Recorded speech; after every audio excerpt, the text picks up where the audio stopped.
Today we're going to be reading chapter 5 of The Midwife's Apprentice, The Merchant. Now it was high summer, with the hay drying in the fields and all the village praying for the rain to hold off until the grain was safely cut and stored away for the winter. The midwife, needing to replenish her stores of leather flasks, nutmeg, pepper, and the water in which a murderer had washed his hands, made plans to attend the St. Swithin's Day Fair at Gobnet-under-Green. Beetle had been to fairs, but only to beg a turnip or some pig bones for a stew, and never had her belly been full enough for her to lift her head and look around. She dearly longed to accompany the midwife, but still being brainless brat, she was afraid to ask.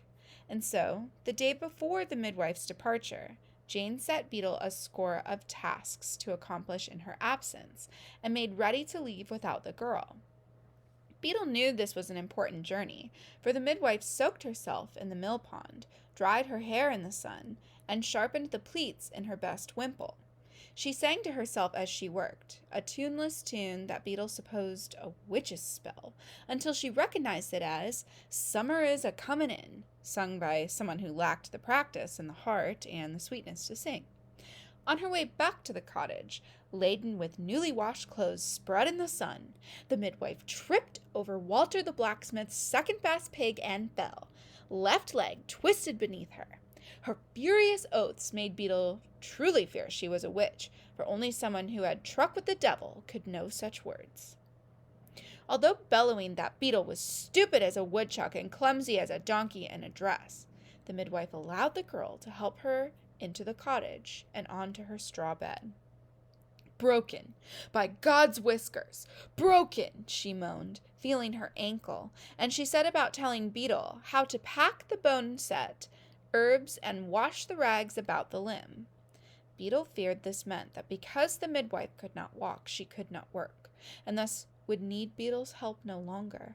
Actually, it meant that Beetle was going to go to the St. Swithin's Day Fair in the midwife's place. The joy in Beetle's heart warmed her insides and lit her face.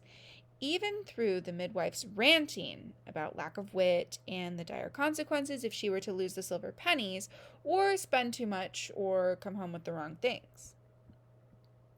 The blazing sun of St. Swithin's morning dried the hay, gladdened the villagers, and saw Beetle on her way to Gobnet-under-Green with 4 silver pennies, an onion, and a hunk of bread, and a cheerful heart. To get to Gobnet-under-Green, Beetle took the road north that followed the river, passed the mill, turned east at Stephen and Fletcher's cottage, cut across the abbey fields ablaze with the violet-blue flowers of the flax, turned north again at Bury on the Birkenhead, then meandered easterly and northerly until it ended in the glory that was the St. Swithin's Day Fair in the market square of Gobnet-under-Green. Beetle was too excited to eat along the way, so she gave her bread and onion to a hungry goat that then followed her near all the way to Gobnet.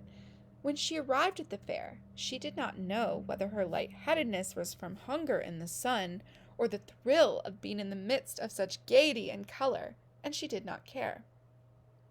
She passed through the forest of bright booths with flags and pennants flying, offering for sale every manner of wondrous thing: copper kettles, rubies and pearls, ivory tusks from mysterious animals, cinnamon and ginger from faraway lands, tin from Cornwall, and bright green woolen cloth from Lincoln.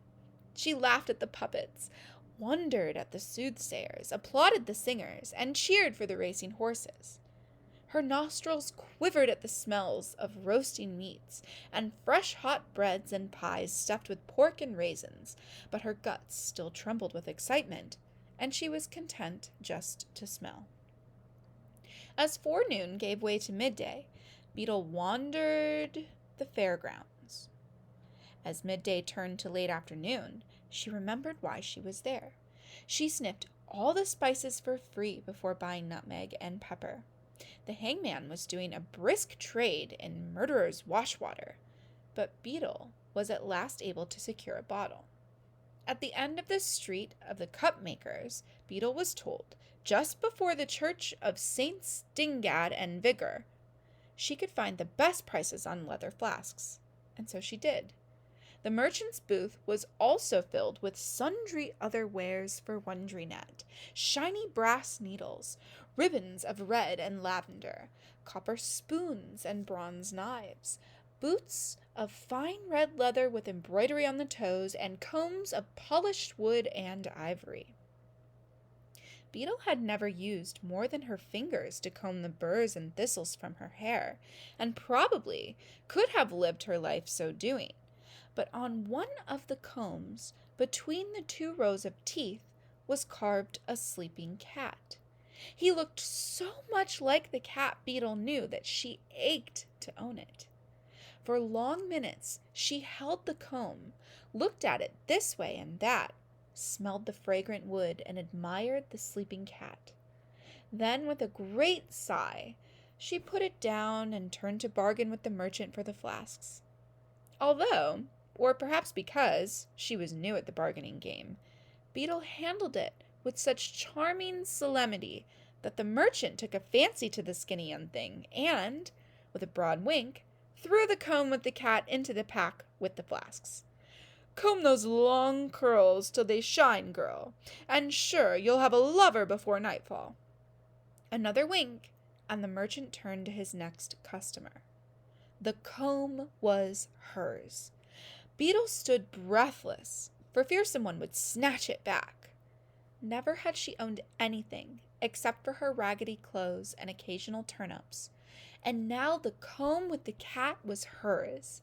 The wink and the comment about her curls, though Beetle didn't know it, were also gifts from the generous merchant, and they nestled into Beetle's heart and stayed there.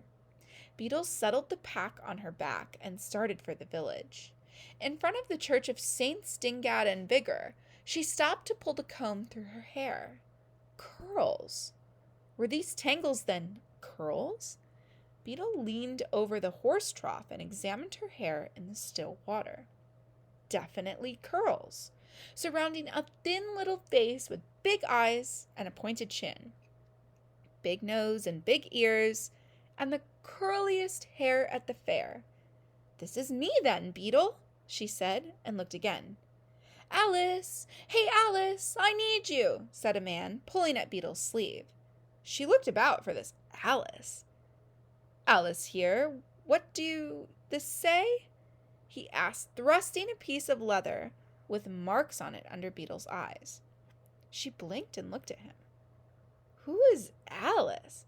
"Don't be funny, Alice. These here marks are supposed to show my winnings on the horse race, and I need you to read them to be sure Cobb the groom is not cheating me. What do it say?" "I'm not Alice." "Course you are."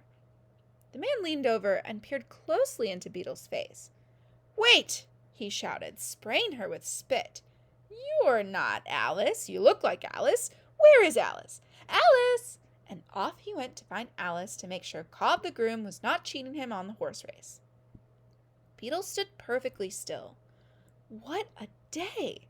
She had been winked at, complimented, given a gift, and now mistaken for the mysterious Alice who could read. Did she then look like someone who could read? She leaned over and watched her face in the water again. "This face," she said, "could belong to someone who can read, and has curls, and could have a lover before nightfall, and this is me. Beetle."